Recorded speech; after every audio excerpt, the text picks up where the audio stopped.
spirited, vibrant, and colorful. Words you might use to describe the fond memories of your childhood birthday party. Collegial, cohesive, and fun. Words you might use to describe your posse of best friends. Caring, compassionate, and close-knit.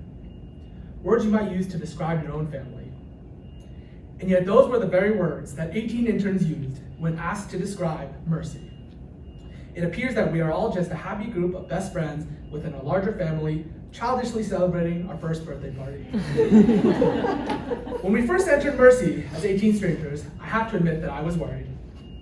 Like Andrew just mentioned, not only were we facing the daunting task of practicing real medicine for the first time in our lives, but we were doing so during a pandemic that saw the practice of medicine evolve before our very eyes. But professional development aside, I was equally worried about the impact that the pandemic might have on the camaraderie of our intern class. I distinctly remember my first day walking into orientation, being shuttled into 2 separate rooms, 3 interns to a row, hearing talk after talk from a voice projecting from a WebEx screen. I desperately used our break times to get to know everyone, but I soon realized the difficulty of meeting new people when all you can see are their eyes. No matter, I thought, it will come with time as we begin to work together. Just a few weeks into the year, COVID struck down on 2 of our own. Immediately, all sign-outs, AI staffing, and even rounding on the wards became exclusively telephone encounters. I felt myself unable to recognize anybody's voices over the phone, unable to picture my attendings that I was staffing with, or the PAs that I was receiving handoff from. For me, an extrovert who is bad at names but quick with faces, it was my biggest nightmare. My fears came to fruition in August, a full month into intern year. I was minding, at least I can get a free breakfast to satiate my hunger, I thought. As I round the corner of room 1228 and wonder which set of elevators will take me to the lobby the fastest, a figure walks by the opposite direction, eagerly greeting me hello. I look up just in time to see a girl in non-specific hospital-provided light blue scrubs wearing a tinted face shield obscuring a layer of masks. You know that feeling when you're supposed to recognize someone, but you realize that it's someone you're supposed to know? Well, that was me on that morning, giving an awkward wave of acknowledgement, but actually wanting to crawl into a shell and use a time turner to replay my greeting. Embarrassingly enough, that was my first conversation with Shuna. How could we as interns possibly get along as friends if I couldn't even remember someone's name? As the weeks went on and we began switching from AI to wards to consults to pink, I began to see one of those chosen words come into play. Caring. Unbelievably caring. Unbelievably caring was the attending when he showed me how to pull up a dispense report. Unbelievably caring was the intern who showed me how the TCU was staffed by calling me the night before. Unbelievably caring was the senior who showed me how to view an unresulted lab. My very first day on wards came weeks before I expected it. The night before, I was informed by none other than Andrew that I'd be called in to Med B for sick call. Steph tells me about the patients I'll be covering, and Janet gives me the gist of how Med B works. Okay, not bad. Reasonable census, I can do this. Only a few steps into the hospital that morning and I'm already lost. Where the heck is the Med B team room? Just meet me at the elevators. You'll never find it, says Janet. I log into Epic, disappointed that there are a lot of admissions overnight. Now I'm wishing I had come in earlier to prepare. But of course, Janet looks over and says, "Don't worry, I took care of most of the new patients for us." The remainder of the day was filled with much of the same. Janet helping with a paper script for home oxygen. Janet helping me find a MOLS form to sign. Janet helping me send prescriptions down to the pharmacy. I singled Janet out as my savior for that day, but my story is not at all a unique one. I heard very similar stories involving every single intern about a time that someone stepped up to fill in the gaps. Unbelievable caring. It was on this foundation that our bonds began to form. Nowadays, there's an inverse relationship between how quiet the ED is to how loud the 7th floor call rooms are. It's become an expectation that our downtime is filled with push-up contests in the hallway while a board game is being set up in the room next door.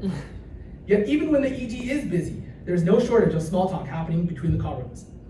How many cigarettes are in a pack? Amy shouts. As I wonder whether it's a good thing that I've somehow gone through my life without this piece of knowledge. From literally 3 doors down, I hear Jim's voice scream, 20! As one intern put in his survey response, I would describe Mercy as fun. That's a weird word for intern year, but these days it's my expectation. As I prepared this speech, I couldn't help but wonder, what is it that makes Mercy such a great program? Surely the free food, friendly ancillary staff, and gorgeous infrastructure would all play a role. Yet when I surveyed the 18 interns, there was clearly one unanimous answer. Attendings, says one intern. How accessible our attendings are. That the hospitalists create an environment that is supportive, conducive to learning, and collaborative. In fact, of all of the wonderful perks that come with working at this hospital, when asked to choose just one, 12 out of 18 referenced the hospitalist team as their #1 factor. Despite not being able to meet in person for the better part of a year, the environment that the interns have enjoyed all starts from the leaders of our program. At Mercy, there is never a fear of contacting an attending off hours. There is never a thought of only running something by the attending after you've run it by your senior. There is never a worry that a question is too silly to ask. Despite all of the forgotten NPO diet orders, incorrectly timed labs, and disorganized patient presentations, we as interns are always given the ability to learn without the stress of making a mistake or fear of repercussion. When asked what their favorite part of intern year was, one intern put it best. Oh, that one is easy, the attendings. Of course, there are a few extra nominations in our survey responses for Dr. Hahn specifically. As new interns, you are our first and only shining example of what a program director should be. But boy, have you left big expectations for our future program directors. Dr. Hahn, or Albie, as one survey respondent referred to you as, you are completely open and honest, willing to accept feedback and make changes, engage in difficult conversations, and accept that there is always room for improvement. From a teaching perspective, you always challenge us to think more about our patients. But what is the underlying ideology, Tony? I heard that too often on morning rounds. But more importantly, you spend time with us. Aside from our formal duties on MedB, there's not a day that goes by where I do not see you stop by the 7th floor call rooms to check in on how the interns are doing.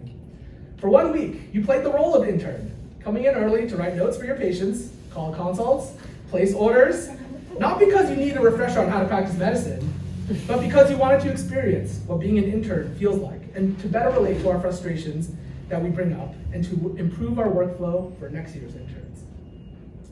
Andrew, you too got extra nominations, of course. As we entered the year as 18 lost sheep frolicking in a field, you were able to guide us and protect us. To do so in a way that is helpful, but not overmanaging. To be available, but not overbearing.